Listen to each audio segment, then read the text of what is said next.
The early morning sun cast long shadows across Denver International Airport as Dr. Sarah Mitchell checked her watch for the third time. It was 6:45 a.m., and she had a critical heart surgery scheduled in Boston at 2 p.m. As one of the top cardiothoracic surgeons in the country, she was used to these urgent medical flights, but today felt different. Sarah adjusted her crisp white coat and double-checked her medical credentials, a habit she had developed over her 15 years of practice. Her dark curly hair was neatly pulled back, and despite the early hour, her brown eyes were alert and focused. At 42, she carried herself with the quiet confidence that came from saving countless lives in the operating room. The private aviation terminal was relatively quiet this morning. A few business travelers typed away on their laptops, while the staff moved efficiently behind their counters. Sarah's heels clicked against the polished floor as she approached the check-in desk, pulling her small carry-on behind her. Inside were the essential medical documents she needed for today's procedure: the case of a 7-year-old boy with a rare heart condition. "Good morning," Sarah smiled at the receptionist, her voice warm but professional. "I'm Dr. Mitchell. I have a flight booked to Boston Medical Center." She placed her identification and medical credentials on the counter, something she had done hundreds of times before at various airports. The receptionist, a young woman named Amy, smiled back and began typing on her computer. "Yes, Dr. Mitchell. Your flight is scheduled for 7:30 a.m. Everything appears to be in order." Amy's fingers moved quickly across the keyboard as she processed the information. While waiting, Sarah's phone buzzed with a message from Boston Medical Center. The patient's latest vital signs were stable, but the surgery couldn't wait much longer. The boy's parents had been waiting 6 months for this opportunity, and Sarah was determined not to let them down. She quickly typed a response, assuring the medical team of her timely arrival. Sarah's thoughts drifted to her husband, Marcus, who had given her a tight hug before she left their house this morning. As a decorated Air Force veteran and current regional director of aviation safety at the FAA, he understood the importance of her work and the demanding schedule it required. Their shared commitment to service and excellence had been one of the foundation stones of their 12-year marriage. The terminal's atmosphere shifted as more passengers began arriving for their morning flights. Sarah observed them with the careful attention to detail that made her an exceptional surgeon. A businessman arguing about his delayed flight, a grandmother knitting while waiting for her boarding call, and a young family trying to keep their children entertained, each person with their own story and destination. "Dr. Mitchell," Amy called from the desk, "your pilot has arrived, and the plane is being prepared. Would you like to proceed to the pre-flight security check?" Sarah nodded, gathering her belongings. The security check was routine for private medical flights, a necessary protocol she had gone through countless times. As she walked toward the security area, she mentally reviewed the upcoming surgery. The procedure would be challenging, but her team in Boston was excellent, and they had planned every detail meticulously. The morning light streamed through the terminal's large windows, illuminating the planes on the tarmac. Sarah could see the small private jet that would take her to Boston, its white surface gleaming in the sunlight. The sight reminded her of her first medical flight 15 years ago, when she was a nervous young surgeon. Now, after performing over 3,000 successful surgeries, she felt a deep sense of purpose and responsibility. Her phone buzzed again, this time with a message from her colleague in Boston, Dr. Thompson. "Or team ready. Weather clear here. See you soon." Sarah smiled, appreciating the efficiency of her medical team. They had worked together for years, and their coordination was seamless.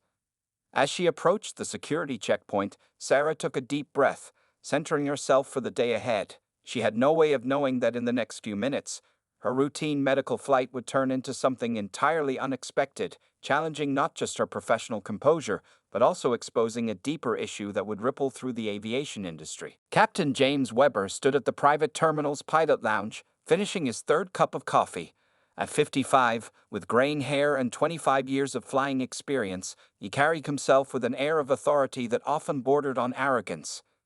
His crisp pilot's uniform and polished badges reflected his pride in his position, but they couldn't hide the deeply rooted prejudices he harbored. The morning had started like any other for Weber. He reviewed his flight plan to Boston, checked the weather reports, and completed his pre-flight checklist. Everything was normal until Amy from the front desk brought him Dr. Mitchell's passenger information. His expression changed as he looked at the ID photo, his jaw tightening visibly. Sarah approached the pilot lounge, extending her hand professionally. "Good morning, Captain Weber. I'm Dr. Mitchell. I understand you'll be flying me to Boston today." Her smile was warm and professional, but Weber didn't return the gesture. Instead, he stared at her hand for a moment too long before pretending to be busy with his papers. "There might be a problem with the flight," Weber said coldly, not making eye contact. "We're having some mechanical issues with the aircraft." He shuffled through his papers, creating a show of concern, "and the weather reports are showing some turbulence along our route." Sarah's expression remained composed, though she noticed his obvious lie. Through the large terminal windows, she could see the clear blue sky, and she had just overheard another pilot commenting on the perfect flying conditions. The maintenance crew had also given the aircraft a clean bill of health just an hour ago. "I checked the weather myself, Captain," Sarah replied calmly. "The reports show clear skies all the way to Boston, and I believe the maintenance log shows all systems are functioning properly." Her voice remained steady, years of handling high-pressure situations in the operating room serving her well. Weber's face reddened slightly. "With all due respect, ma'am, I'm the pilot here. I make the final decisions about flight safety." His emphasis on pilot carried an unmistakable tone of condescension. Two other crew members standing nearby exchanged uncomfortable glances. Lisa Chen, the flight attendant scheduled for the trip, watched the interaction with growing concern.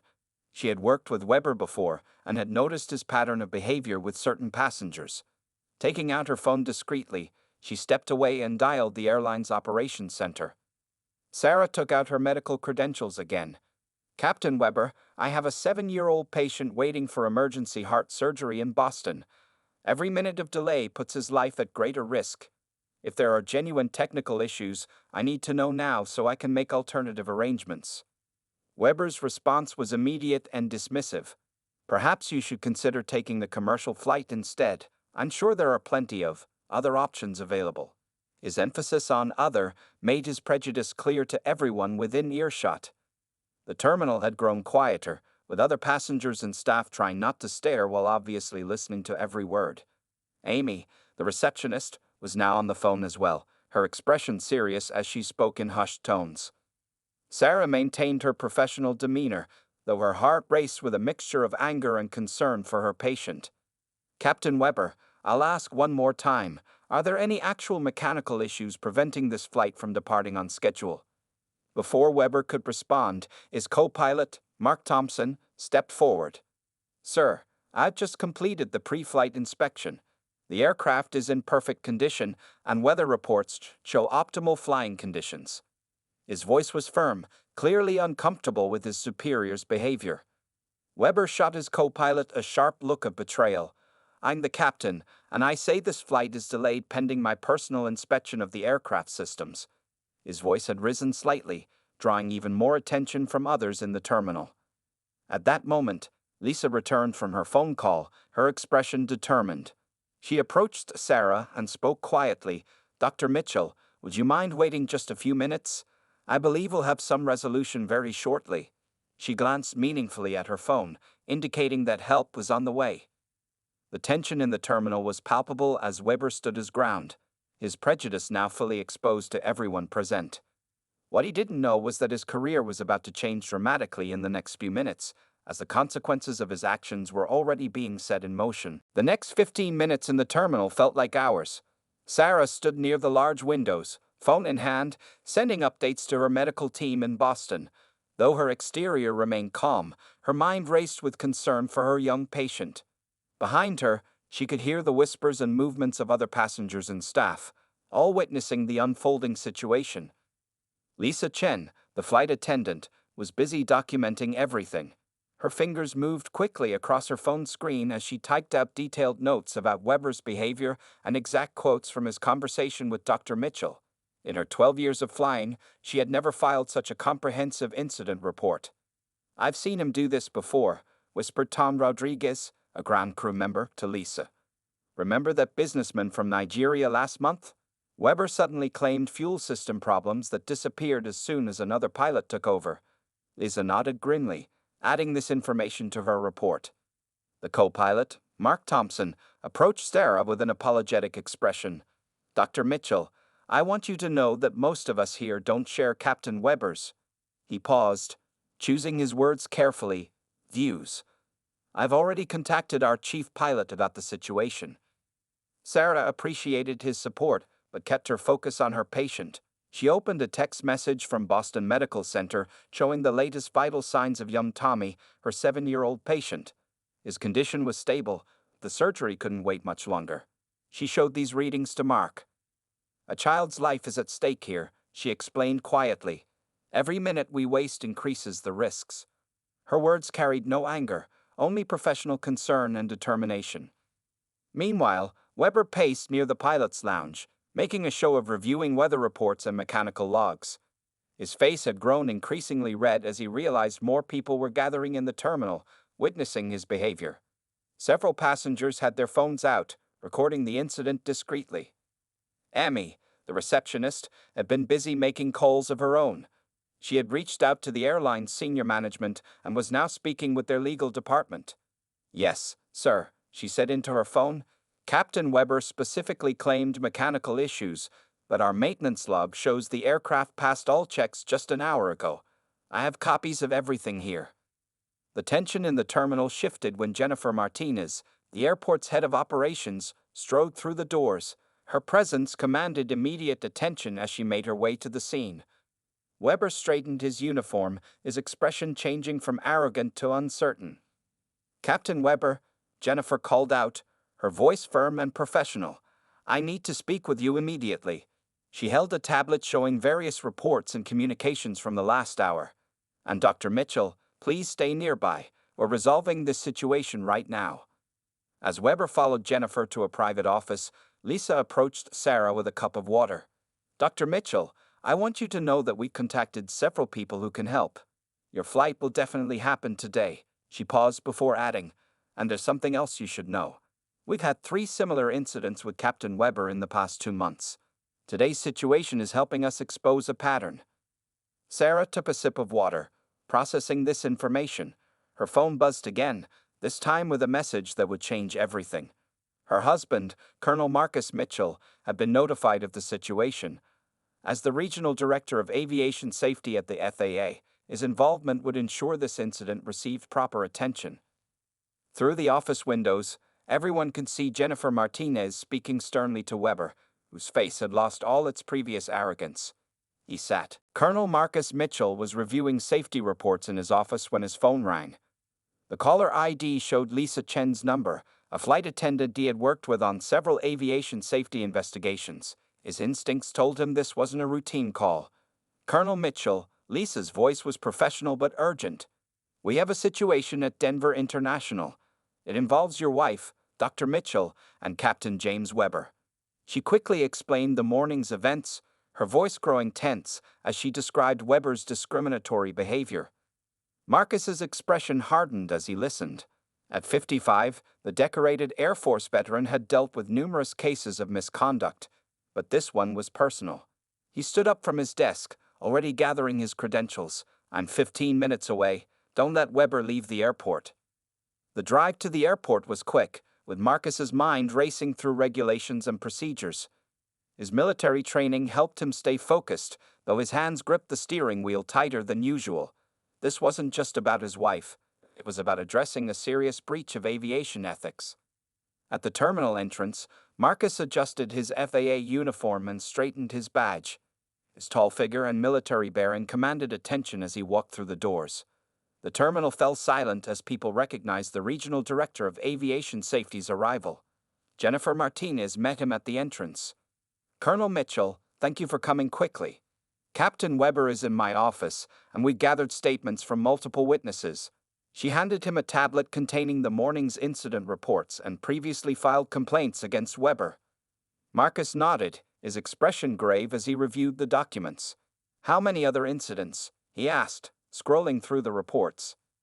3 documented cases in the past 2 months, Jennifer replied. But people are coming forward now.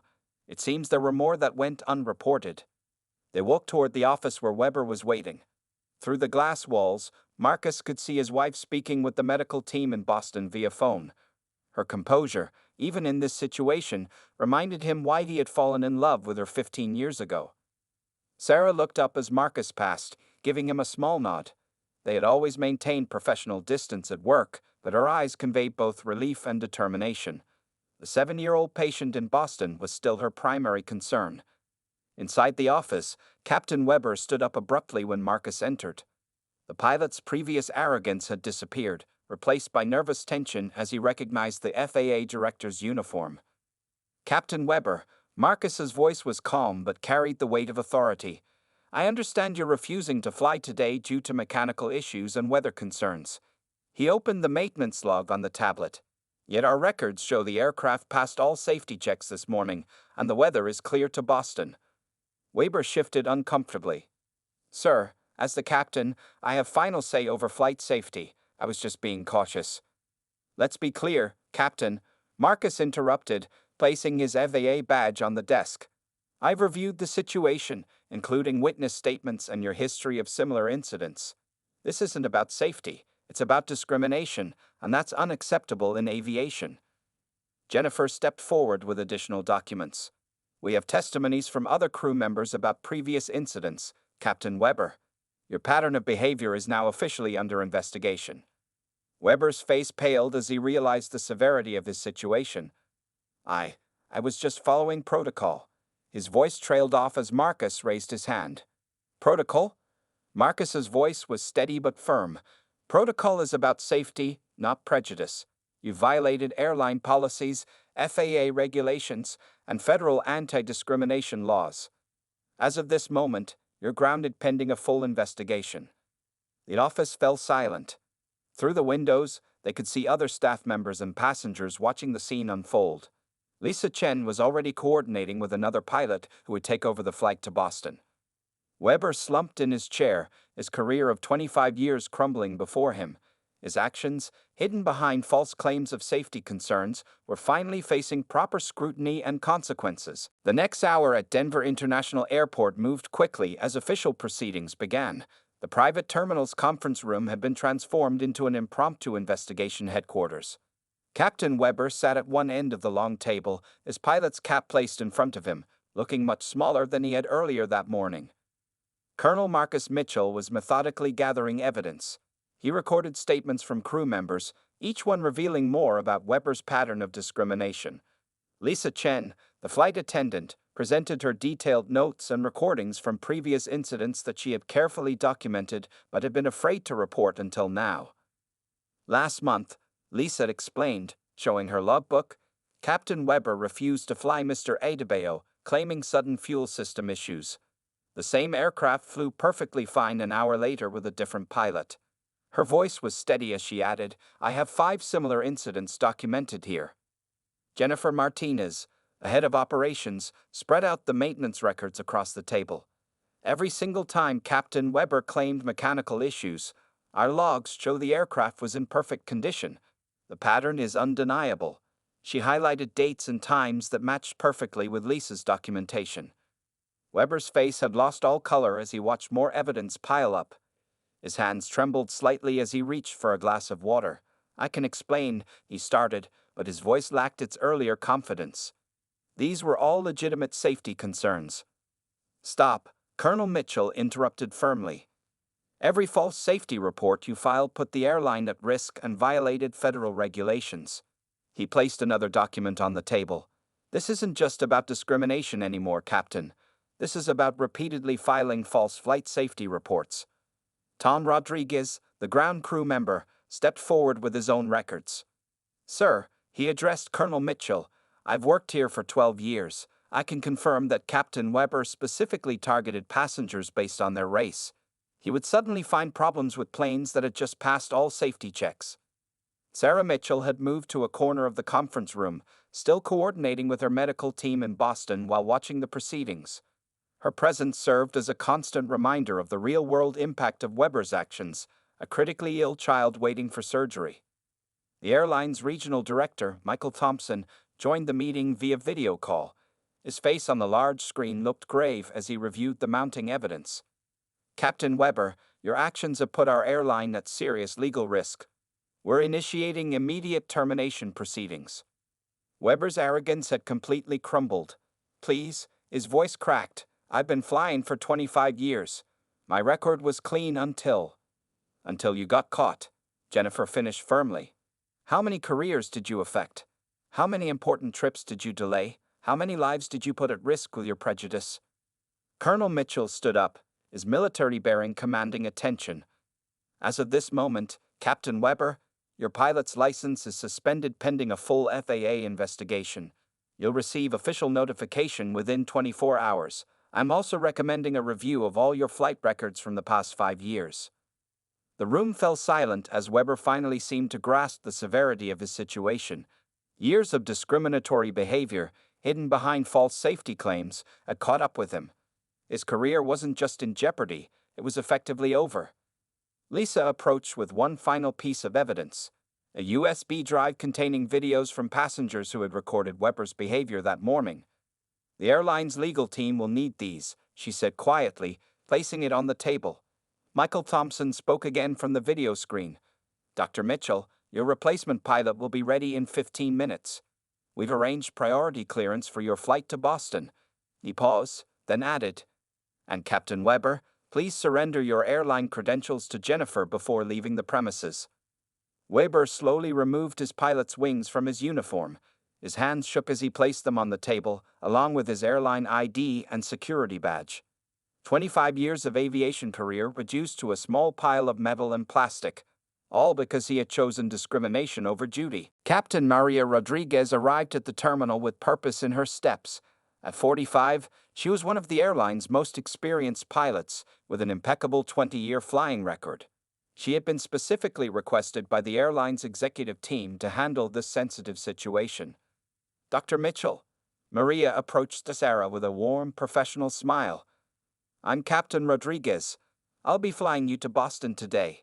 We've already begun pre-flight checks, and we'll have you in the air in 20 minutes.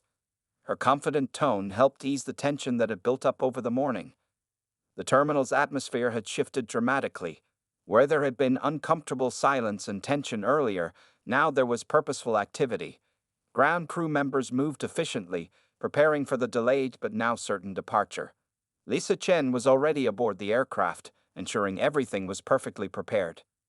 Sarah checked her phone one last time. A message from Boston Medical Center showed her young patient was still stable.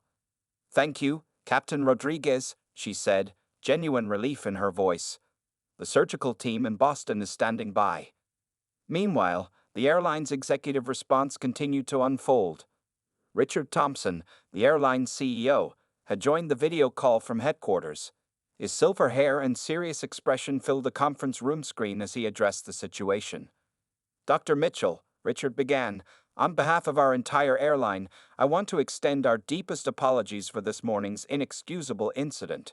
His voice carried genuine concern and authority. We're taking immediate corrective action across our entire organization. The CEO then outlined a series of immediate changes. Effective immediately, we're implementing enhanced anti-discrimination training for all flight crew members. We're also establishing a new reporting system that will make it easier for staff to report similar incidents without fear of retaliation. Jennifer Martinez was already working on her tablet, documenting the new protocols. Sir, she addressed the CEO, I have the incident report ready for your review, including statements from all witnesses and Captain Weber's history of similar behavior. Colonel Mitchell stood nearby, his official duties complete for now but his presence ensuring everything proceeded smoothly.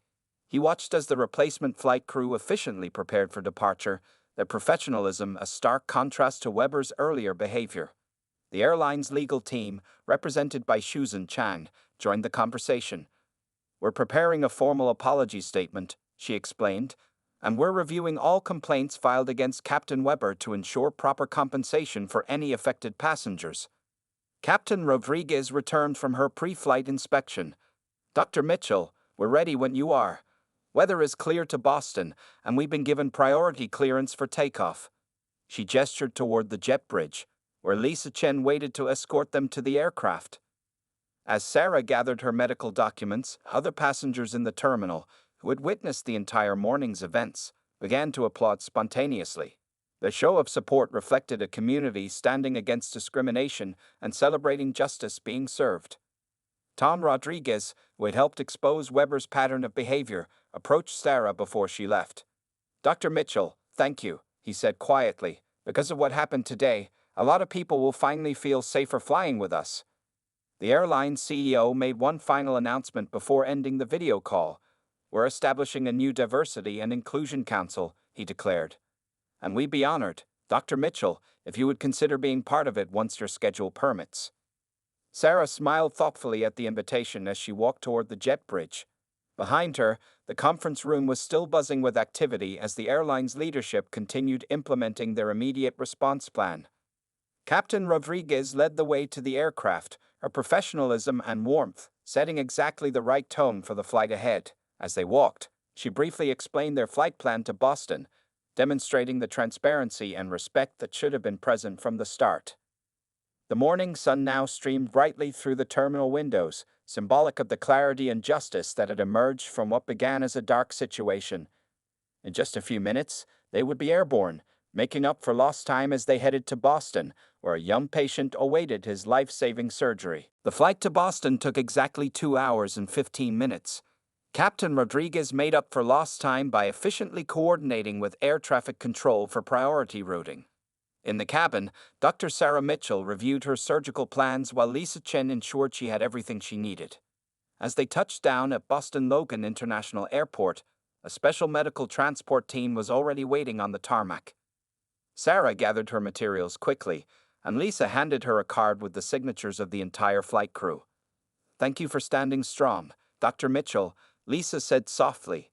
"You've helped change things for the better." The story of what happened in Denver was spreading quickly through the airline industry. By the time Sarah reached Boston Medical Center, the incident had become a powerful catalyst for change. News outlets were beginning to pick up the story, carefully reporting on the airline's swift response to discrimination. Inside the hospital, Sarah focused entirely on her young patient. 7-year-old Tommy lay in the pre-op room, his parents anxiously waiting nearby.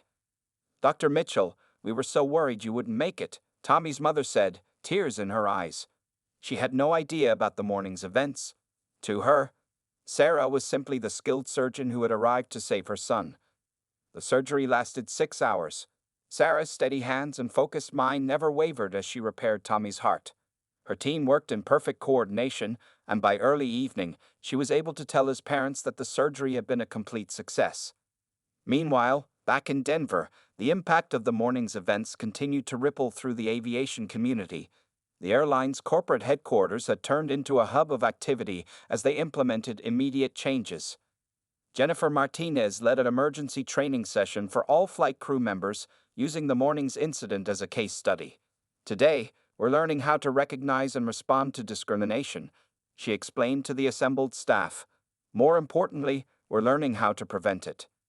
The airline's new reporting system went live that same afternoon. By evening, they had already received dozens of reports of past incidents that staff members had previously been afraid to share. Each report was being carefully documented and investigated. Colonel Mitchell spent the afternoon reviewing the airline's hiring and training procedures with their HR department. "We need to look at the entire system," he explained. "How did someone like Weber maintain his position for so long despite his behavior? What signals did we miss?" Lisa Chen found herself promoted to a new position, Deputy Director of Employee Relations. Her careful documentation of Weber's behavior had demonstrated both her integrity and attention to detail. "Your new role will help ensure nothing like this happens again," the CEO told her during the announcement. Social media was buzzing with support for the airline's swift action. #FlyingWhileBlack began trending as other passengers shared their own experiences with discrimination in air travel. The airline's decisive response was being praised as a model for how companies should handle such incidents. By evening, professional aviation forums were filled with discussions about systemic changes needed in the industry.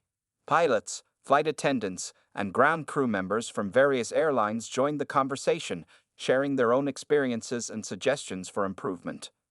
Tom Rodriguez received notice that he would be part of the airline's new Diversity Council. His years of observing and documenting problems had given him valuable insight into where changes were needed most. "We're going to make sure every passenger feels safe and respected," he told his colleagues. Back in Boston, as the sun set over the medical center, Sarah sat in her office completing Tommy's surgical notes. Her phone was filled with messages of support from colleagues across the country, but she focused on writing her detailed report about the successful heart surgery. A text message from Marcus made her smile. "Proud of you, both as a doctor and as someone who stood up for what's right. Tommy's parents will never know the whole story, but their son is alive because you refused to let discrimination win." The day's events had set in motion changes that would affect thousands of future passengers and airline employees. What began as one person's prejudice had transformed into an opportunity for systemic improvement and industry-wide reflection. 3 months after the incident at Denver International Airport, the changes it sparked were evident throughout the aviation industry. On a bright morning, Dr. Sarah Mitchell and Colonel Marcus Mitchell stood before a large audience in the airline's training center, preparing to launch a new initiative that would change air travel for generations to come. The Mitchell Foundation for Aviation Equality, Sarah announced to the assembled crowd of industry leaders, pilots, and media representatives. "Today, we're not just talking about change, we're funding it." She gestured to a screen showing their foundation's first project, a scholarship program for aspiring pilots from underrepresented communities. The airline's CEO, Richard Thompson, stepped forward with a substantial check in hand. "Our company is proud to be the first donor to this foundation," he declared. "We're committing $5 million to ensure that the next generation of pilots represents all of America." In the front row sat Lisa Chen, now wearing the badge of Director of Employee Relations. Her promotion had come with real authority. She had already implemented new training programs that were being adopted by other airlines. "Our incident reporting system has handled over 300 cases in 3 months," she shared with the audience. "Each one was investigated and addressed properly." Tom Rodriguez, speaking as the head of the airline's Diversity Council, presented data showing the positive changes since that fateful day. "Passenger complaints about discrimination have dropped by 90%, he reported. And employee satisfaction has reached an all-time high." The story of former Captain Weber had become a cautionary tale in aviation training programs across the country. His FAA license had been permanently revoked, and his case was now used to teach future pilots about professional ethics and responsibility. The thorough investigation had revealed a pattern of discrimination spanning years, leading to significant legal consequences. Young Tommy, the heart surgery patient from Boston, had made a full recovery. His parents had finally learned the full story of Sarah's delayed flight from a news article. They sent a heartfelt letter to the Mitchell Foundation, which Sarah now read to the audience. "Because Dr. Mitchell stood up against discrimination that day, our son is alive and healthy. Her courage saved more than just our child. It helped make air travel safer for everyone." Jennifer Martinez, promoted to Regional Director of Operations, chaired the airline's new comprehensive anti-discrimination protocols. "Every employee, from baggage handlers to executives, goes through this training," she explained. "We're creating a culture where everyone feels responsible for preventing discrimination." The Foundation's first class of scholarship recipients sat on stage, 20 diverse, bright-eyed students who would begin their pilot training the following week. Among them was Lisa Chen's niece, Maya, who had dreamed of flying since childhood but never thought it possible due to financial constraints. "This isn't just about providing opportunities," Marcus addressed the scholars. "It's about changing the face of aviation. Each of you will inspire others who never saw themselves in the cockpit before." The airline industry had undergone more changes in 3 months than in the previous decade. Other airlines had followed suit, implementing similar training programs and reporting systems. The FAA had strengthened its oversight of discrimination cases, using the Weber incident to establish clearer guidelines and consequences. Sarah concluded the ceremony by sharing her vision for the future. "In 10 years, when you board a flight, your pilot might be one of these students," she gestured to the scholars. "And they'll be there because of their skill and dedication, not limited by prejudice or discrimination." As the event ended, Sarah and Marcus walked through the training center's halls, now lined with posters promoting diversity and inclusion. A group of student pilots, representing various backgrounds, genders, and ethnicities, passed by, their excitement evident as they headed to simulator training. "One incident of discrimination turned into 1,000 opportunities," Marcus observed, watching the students. Sarah smiled, remembering that challenging morning in Denver. Sometimes, she replied, the worst moments bring out the best changes. She checked her watch. She had another surgery scheduled that afternoon. Life continued, but now with more hope and opportunity for everyone in the aviation industry. The Mitchell Foundation would go on to support hundreds of aspiring pilots, creating ripples of change that would transform the aviation industry for decades to come. What began as one person's prejudice had evolved into a powerful movement for equality in the skies.